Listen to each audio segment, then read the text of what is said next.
Hi guys, my name is Nick Broughton and I'm a Randomfish. Hit that subscribe button and let's be Randomfishes together, shall we?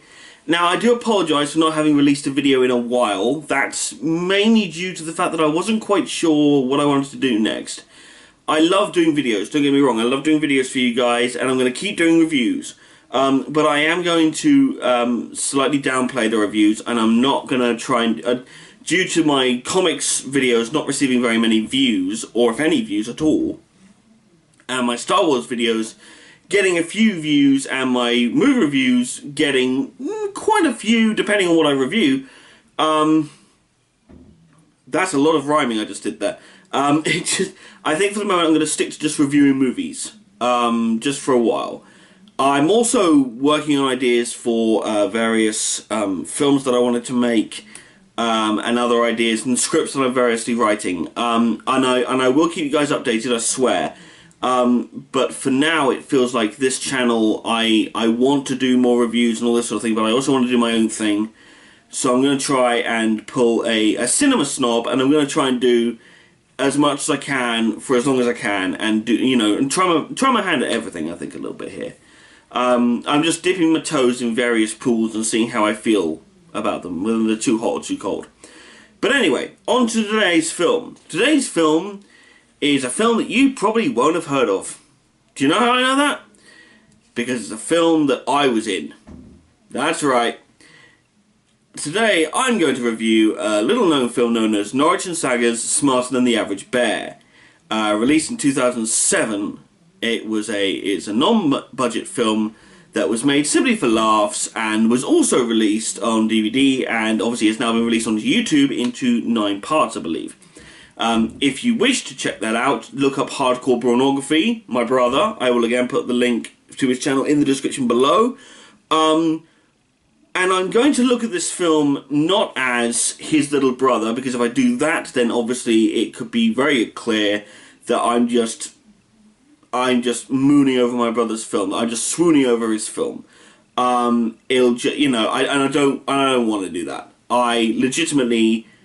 There are things about this movie that I legitimately enjoy, and there are things that I know was a mixture of various things and all that sort of blah blah blah blah. But it's one of those things where I did enjoy the film in a lot of different ways. But anyway, let's move on to the plot. The plot is simply this. There are 2 detectives named the Oracle of Norwich and Bob Saggers, or to give him his proper name, Robert Theodore Jessica Saggers. His full name comes into play a little bit later on. Not in a massive way, as in it doesn't affect the plot, but it's still fun to hear. These 2 guys are hired by Ned Reese Coates, that's his name. He hires them to find out about the murder of a prostitute that he caught on film. I don't know why I just did that to demonstrate a camera. That seems very weird. It should be this, surely. But anyway, he's captured the murder of this poor girl on film, and he's hired these 2 to find out what happened and to find out who actually did the murder.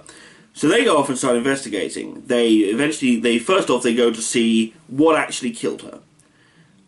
They come across this delightful doctor.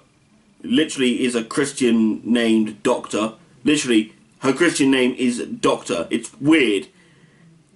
The joke is in the film. Watch the film on Hardcore Pornography at the very least before you watch this review.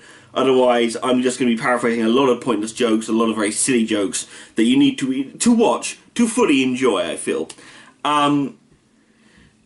After they go and see the doctor and various other things happen, they go off on a vague attempt to find out about the fact that they found out she was a prostitute, and they want to try and find out who would want to kill her. So they go off and they see a guy named Big Pimp Daddy, who then tells them that, you know, she ain't no hoe. That's an actual line from the film. Like Big Pimp Daddy said, she ain't no hoe. I'm sorry. I'm so sorry about that. But the fact of the matter is that they find out that she wasn't a prostitute working for Big Pimp Daddy, and they go back to the office in a vague attempt to try and figure out what it is they want. On the way there, Norwich remarks about how they found a nun's habit in her bag when they went to see Dr. Katie Cerise. Seriously. Just, why? Why name your child Doctor? That I know that's just a joke in the film, but it really intrigues me as to what kind of parents really would call their child Doctor, apart from very pushy ones. Again, joke in the film.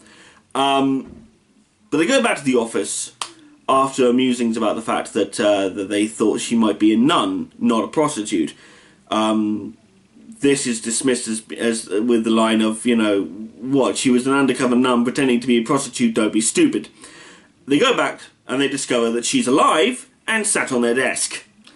Yeah, weird. Turns out that she wasn't actually dead at all. Turns out she was just, you know, running around.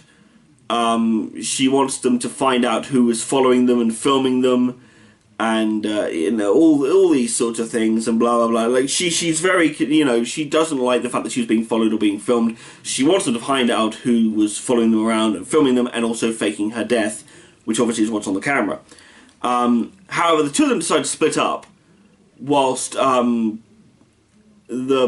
great Bob Saggers follows the nun and attempts to track down why the bloody hell it is that she's trying to find out who was filming her, and, you know, why they've been hired in the first place. It's thought it'd be a good idea to follow the nun because she seems suspicious. Whereas the Oracle of Norwich, or just Norwich as he's known, ends up travelling and trying to find out about the guy Ned Rhys-Coates, who originally hired them in the first place, because obviously something's fishy about this guy now. By the way, earlier in the film, Ned Rhys-Coates met with this other guy, played by this... I'll explain to you how funny I think this guy is a little bit later on, I think. But Bob Saggers follows the nun, ends up in a church, where he ends up meeting the vicar there, who is in charge of a rather interesting little collection of people, and they end up meeting Bob, and they end up having a discussion.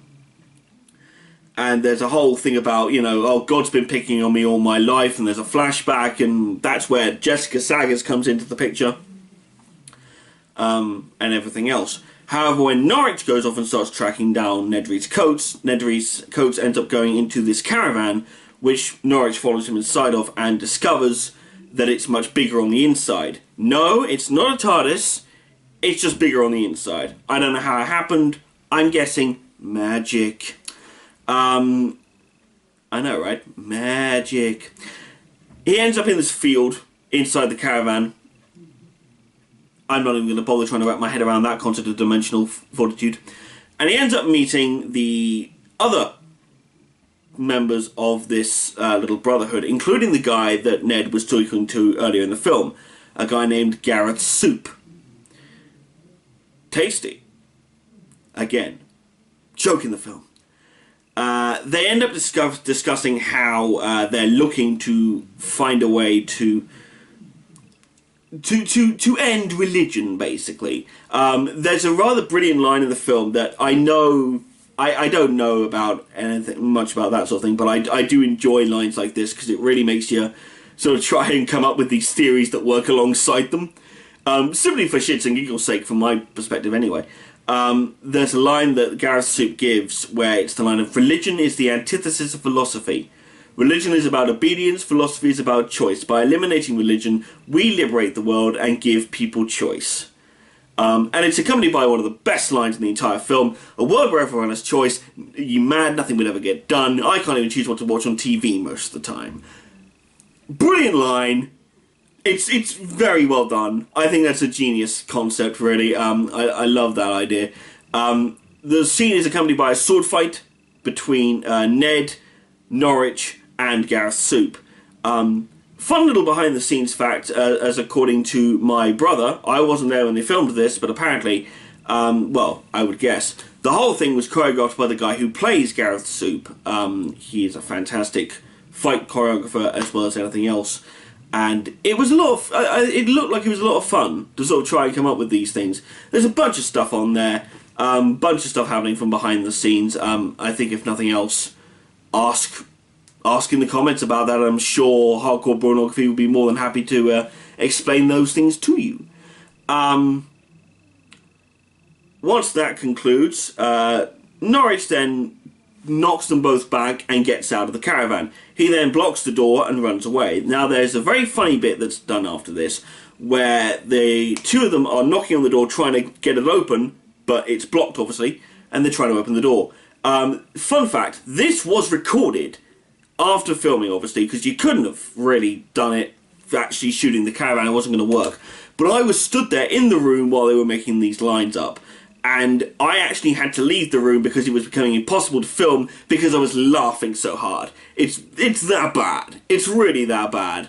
It's really that funny for me. It was really that funny. But anyway, Saggers is kidnapped.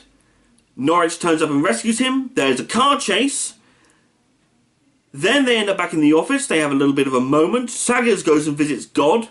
Yes, capital G, God, the main God.